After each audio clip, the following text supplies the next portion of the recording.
शुक्रिया जी। असद कैसर साहब। बिस्मिल्लाहिर्रहमानिर्रहीम। शुक्रिया जनाब स्पीकर।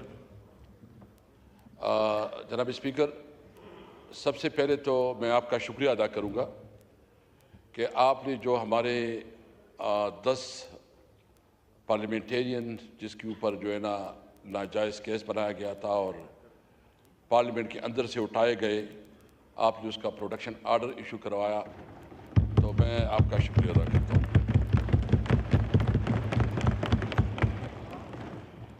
जनाब स्पीकर, मुझे आज इस बात पे बहुत अफसोस है कि जिस तरह इस पार्लियामेंट की बेतौकीरी की गई और इस पार्लियामेंट को एक रबर स्टैम्प के तौर पर इस्तेमाल करने की कोशिश की गई और जिस तरह इस पार्लियामेंट को एक मजाक बनाया गया, मैं उसकी मज़म्मत भी करता हूँ और अफसोस भी करता हूँ। और मैं इस हवाले से अपने पीटीआई के तमाम जो हमारे MNAs हैं, इनकी बहादुरी, इनकी जुर्रत को सलाम करता हूँ। ख़ास कर मैं मौलाना फजल रहमान साहब का शुक्रिया अदा करता हूँ कि उसने जितनी हिकमत और बहादुरी से इस हालात का मुकाबला किया। और मैं महमूद जगजई साहब और आईन पाकिस्तान की लीडरशिप के बाद शुक्रिया अदा करता हूँ। जनाब स्पीकर, ख्वाजा आसफ साहब ने बड़ी एक तरीके से अपनी नुक्ता नज़र जो है ना सामने रखा। मैं पूछना चाहता हूँ, लॉ मिनिस्टर साहब बैठे हैं, ये खुद फरमा रहे थे कि मेरे पास कोई डॉक्यूमेंट्स नहीं है। ये कमेटी की रिपोर्ट के मुताबिक अगर लॉ मिनिस्टर के पास पता नहीं, अगर हुकूमत के नुमाइंदों के पास पता नहीं, तो ये बताएं कि ये ड्राफ्ट और ये नुस्खा कहां से आया, ये केमिया कहां से आया,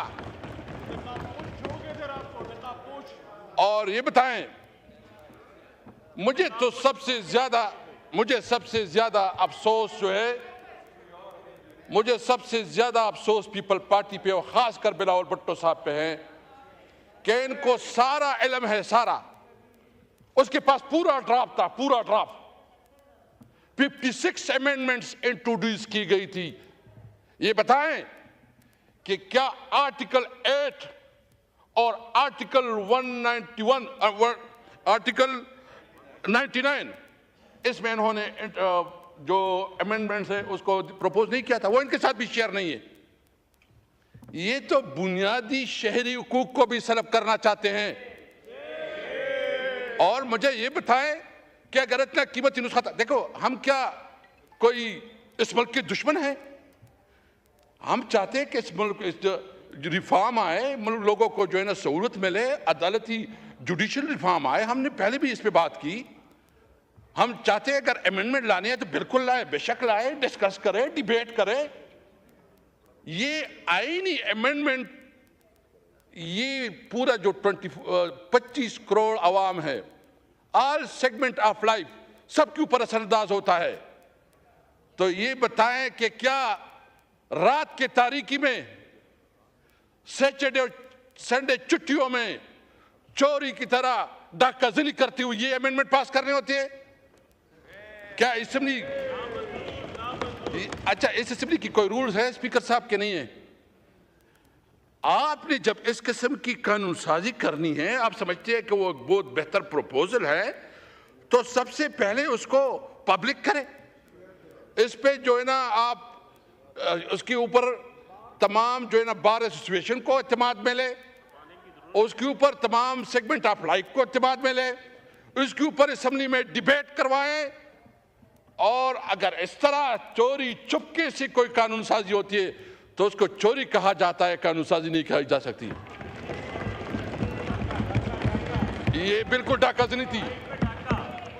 मैं अभी स्पीकर साहब जिसके साथ ये मोहब्बत रखते थे, कुछ अच्छा इंटरेस्टिंग बात यह है कि ये मुख्तलिफ लोगों को मुख्तलिफ नुस्खे देते थे कि अच्छा ये नुस्खा है, दूसरों को कहता कि ये नुस्खा है, ये अपने ऊपर भी आपस में भी इसका इत्तेमाद नहीं था, ड्रामाबाजी चल रही थी। यानी गुज़िश्ता 24 घंटे में जितना झूठ बोला गया, ये तारीख का बदतरीन झूठ था।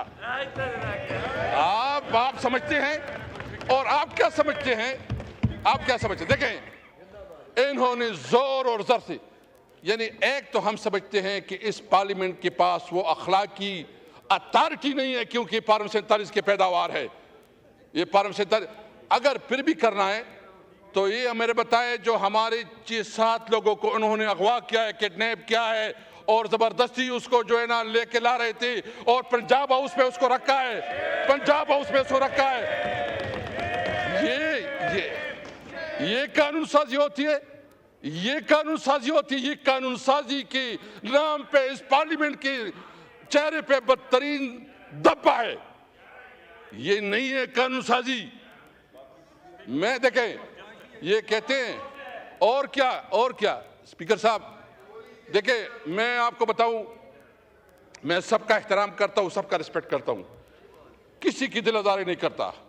खुदा की कसम, मैं गुज़िश्ता 24 घंटों में सोच रहा था कि इस तरह जिल्लत से और इस तरह जोर और जुल्म से अगर कानून साजी होती है तो मैं समझ रहा था कि हमारे लिए मौत बेहतर है। इस तरह पार्लियामेंट में बैठना जो है वो बेहतर नहीं है। जो जिस तरह ये पार्लियामेंट है ना, अपने आप कहते हैं आपको कोई डंडा दिखाता है और आपको कोई कहता है सीधा हो जाओ। ये बड़ी बड़ी पार्टियां इसलिए होती है कि एक डंडी के जोर पर चलते हैं। मुझे बहुत अफसोस है। मैं समझता हूं जो कमेटी बनी है, हमने उस कमेटी को बहुत आपके एडवाइस पे, क्योंकि आपने एक इनिशिएटिव लिया, हमने उस कमेटी में शामिल हुई और हम इस कमेटी को आगे बढ़ाना चाहते हैं। और उस कमेटी में हम चाहते हैं कि जो असेंबली की रूल्स रेगुलेशन है, इस पार्लियामेंट का, हमारे जो 5 बुनियादी चीज़ें चाहते हैं और उस पर बात करना चाहते हैं। नंबर 1, सुप्रीमेसी ऑफ कॉन्स्टिट्यूशन, आइन की बालादस्ती।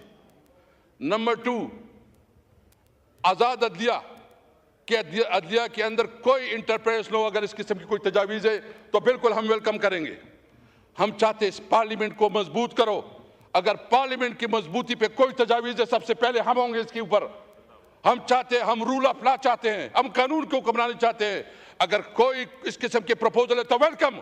ये चोरों की तरह रात की तारीकी में अगर आप कानून साजी करते हैं तो इस कानून साजी को न मानेंगे और उसके खिलाफ जाएंगे और उसके खिलाफ जंग करेंगे। मैं तमाम बार इस सिचुएशन से कहता हूं, तारड़ साहब, आपने एक, मैं बहुत एहतराम है आपके लिए, बहुत एहतराम है। आप जो है ना, आपने बड़ा अपनी लॉयर कम्युनिटी में आपका एक तारीख रहा है। जो कुछ आप कर रहे थे, आपकी ज़मीर आपको इजाज़त दे रहा था। जो कुछ आप कर रहे थे, आपने जो पूरी स्ट्रगल की है, उस स्ट्रगल की नफी नहीं है। आप तो जो वकला की, अब जो वकला की तहरीकें हैं, मैं सबसे रिक्वेस्ट करूंगा कि अदलिया के ऊपर वार हो रही है, अदलिया को अंडरमाइन किया जा रहा है। पार्लियामेंट को, मेरे ख्याल में पार्लियामेंट अपनी वक्त खो चुकी है। पार्लियामेंट की वो वक्त नहीं रही जो पार्लियामेंट की होनी चाहिए थी। अभी जरूरत है कि असेंबली होगी और आवाम में असेंबली होगी। अब मुजाहिमत करेंगे अगर कोई इस किस्म की कानून साजी लाते हैं। अगर कोई समझता है कि हम इस चीजों से, इस 200 दमले से डरेंगे तो उसकी गलत फहमी है। हम लड़ेंगे फिर रास्तों में, हम चौराहों पे, हम पार्लियामेंट पे, हम अदालत पे, हम हर जगह लड़ाई करेंगे। याद रखे, वल्लाह वल्लाह वल्लाह, अल्लाह हाजिर नाजिर, किसी तौर पर आपकी 200 दमकी में नहीं आएंगे।